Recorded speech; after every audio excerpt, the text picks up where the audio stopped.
everybody, welcome back to my workshop, welcome back to my garage. Today is the 5th video in my Great Guitar Build-Off Elysium Firehawk build. What we're going to be trying to get done on the neck for this video is get the binding channels routed, get the fretboard radiused, get the back of the neck ready to start fastening the neck, and get the headstock thickened to the proper thickness to accept the laminate or the veneer cap that we're going to be putting on it. So let's get rolling. So the first thing I want to do is get the binding channel routed into this neck. And the reason why I want to do that is because, and the order that I'm going to take this in, is I'm going to get the binding channel cut. I'm not going to install the binding yet, but I'm going to go ahead. After that, I'll radius my fretboard. So after I radius my fretboard, I'll recheck my fret slot depths and deepen those as required on the edge. That way then I can put the binding on and know that my fret slots are deep enough. After I've done all that, then I'll look at fastening the back of the neck. But the first thing I want to do is get these binding channels cut. But you'll notice that I have this tenon joint right here. And the fretboard literally touches the body here, and then I've had to make some shims on the back side of it.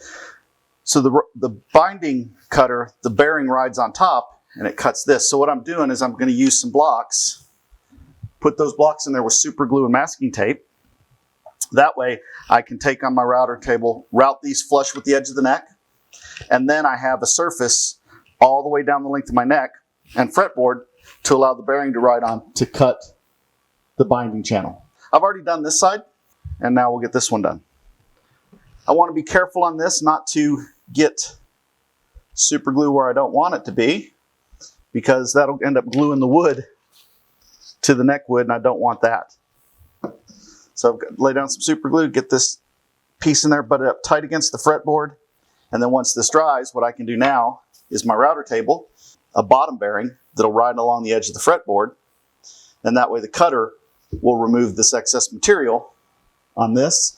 That way I know I have a flush surface in order to ride the top bearing on when I go to do my binding channel. What I'm hoping is it's really thin here. I'm hoping I don't get any chip out. That's why I've pressed that firm down against the bottom on there to make it a good tight fit.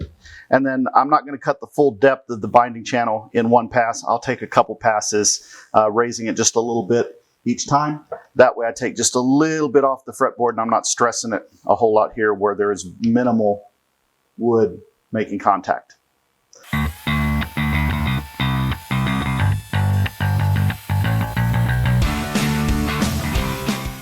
So as you can see, I now have these blocks of wood trimmed nice and flat with the edge of the neck. Now I can change the router bit, and the bearing will ride on this portion and cut away the material on the fretboard that I need to cut away for the binding. Okay, what I have is I have my router bit I have my binding router bit in there with the correct size bearing on top, and I've got it set up. First I'll take about 1/8 of an inch because I don't want to be taking a whole lot at once. I'll do both passes on both sides of the fretboard, and then I'll raise the bit a little bit to take a little bit more off until I get to the proper depth that I'm looking for.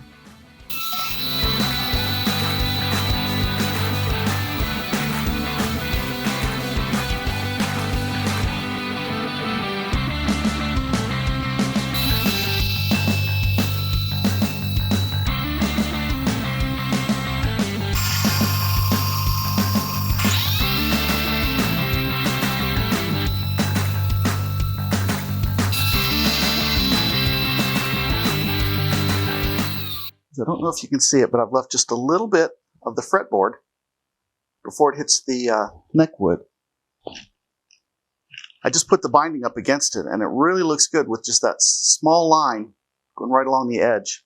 The binding fits in perfectly the way it's supposed to fit in.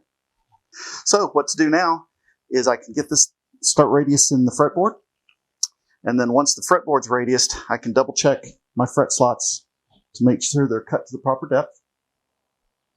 And then I can apply the binding. That way it'll be easier that way I know my fret slots are the right depth, and all I have to do is clean out that little bit of glue that's going to get in the fret slots when I glue the binding on. So we've got the neck pretty much ready to start radiusing the fretboard. We've got the channels cut for our binding. So what I've done is I've taken the portion that I cut off the back of the neck, I've super glued that to the table, and then using masking tape and super glue. And then with double-sided sticky tape, I put the neck onto that. You'll notice I had to leave the edge hanging off a little bit because the tilt back wasn't tall enough. But I've got my 12-inch radiusing block that I got from Maximum Guitar Works. They make really great stuff. So I've got this block here. And what I'm going to do is I'm just going to start radiusing the fretboard. The reason why I like this is it's easy to keep centered. And I can stay on the entire fretboard with it versus going from one end to the other.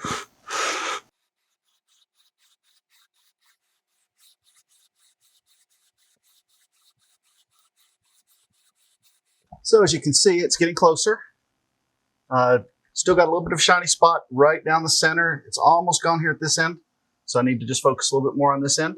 But I want to make sure I keep it nice and straight, nice and flat. So I'll keep constant pressure, try and keep steady pressure on the sanding beam as I go back and forth.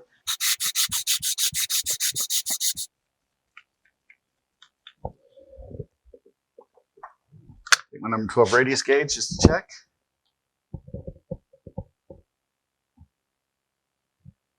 And we are at pretty much a perfect 12-inch radius. So as you can see, the neck's coming along really well.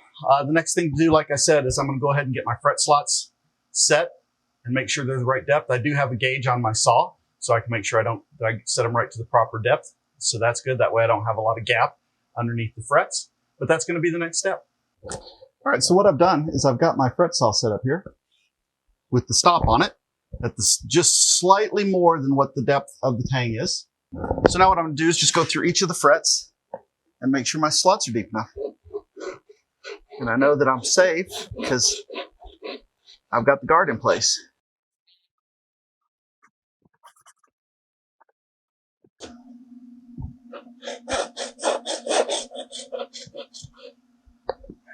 There we go.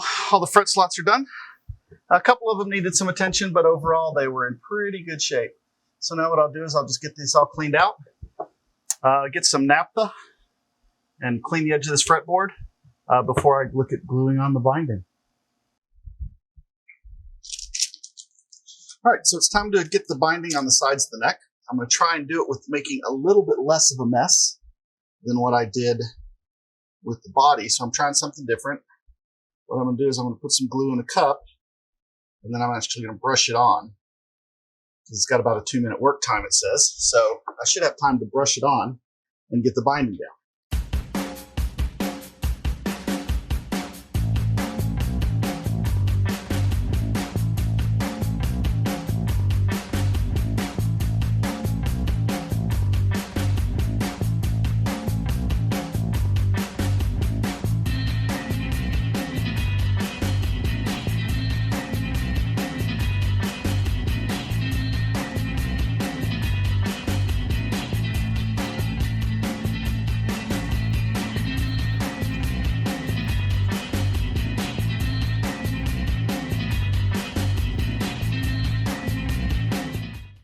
Okay, so this first side came out really well.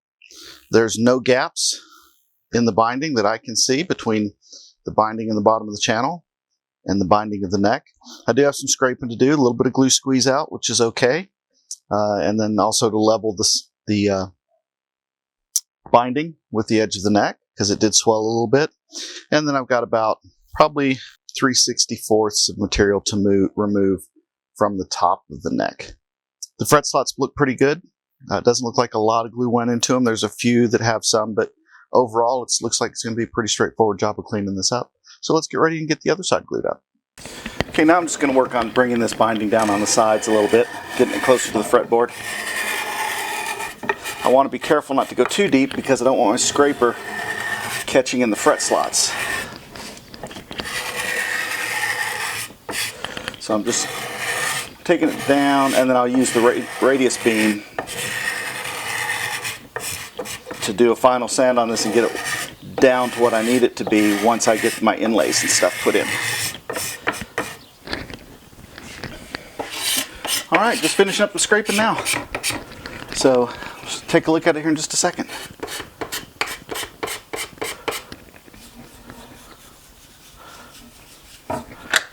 I think that's going to look really good with that turquoise binding on there. Now that I've got the tops scraped, there's no gaps or voids between the binding and the fretboard, so that's good. So pretty happy with that.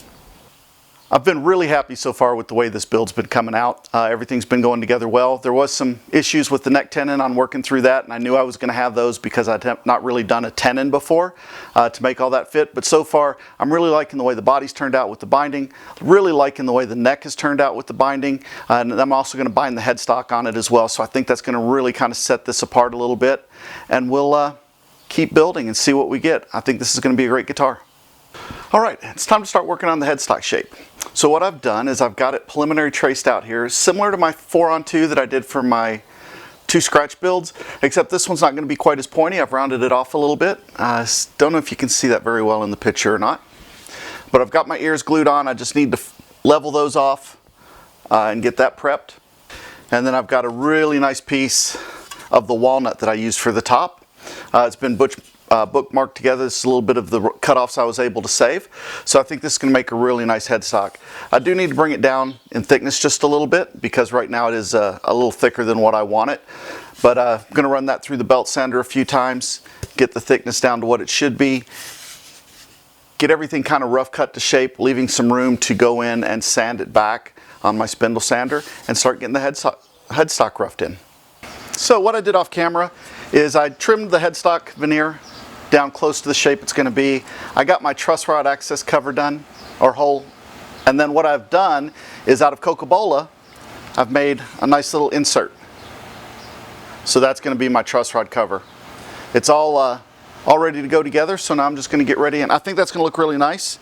I may put a little bit of veneer underneath it to make it pop up just a little bit, because right now it's just a little bit proud of it, which is what I want, but I'd like it for it to be just a little bit taller to kind of give it that offset look.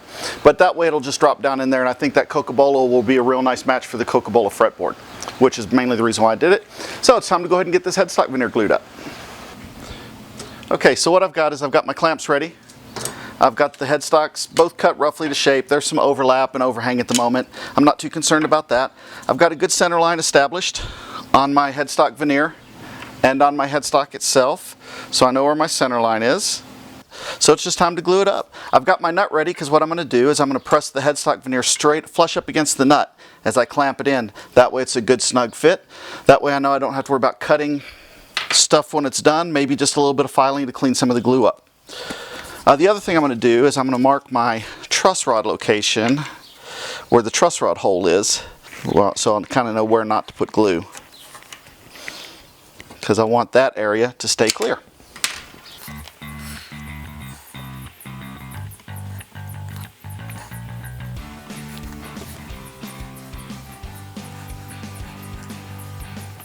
And of course this headstock is going to get bound as well.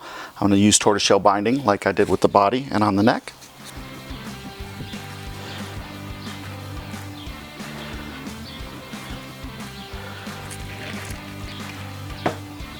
I want to make sure I don't get any movement on this, or as little as possible, so it sets nice and straight and flush.